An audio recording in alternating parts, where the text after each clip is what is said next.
The Gods of Mars by Edgar Rice Burroughs.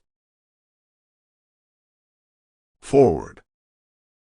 12 years had passed since I had laid the body of my great-uncle, Captain John Carter of Virginia, away from the sight of men in that strange mausoleum in the old cemetery at Richmond. Often had I pondered on the odd instructions he had left me governing the construction of his mighty tomb, and especially those parts which directed that he be laid in an open casket, and that the ponderous mechanism which controlled the bolts of the vault's huge door be accessible only from the inside. 12 years had passed since I had read the remarkable manuscript of this remarkable man.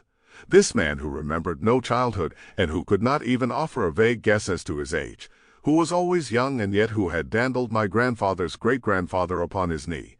This man who had spent 10 years upon the planet Mars, who had fought for the green men of Barsoom and fought against them, who had fought for and against the red men, and who had won the ever-beautiful Dejah Thoris, Princess of Helium, for his wife, and for nearly 10 years had been a prince of the house of Tardos Mors, Jeddak of Helium.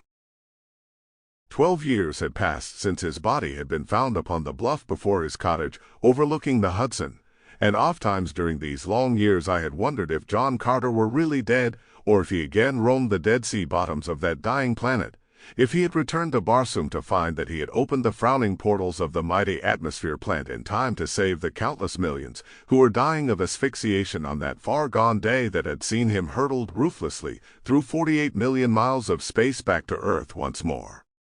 I had wondered if he had found his black-haired princess, and the slender son he had dreamed was with her in the royal gardens of Tardos Mors, awaiting his return. Or had he found that he had been too late, and thus gone back to a living death upon a dead world?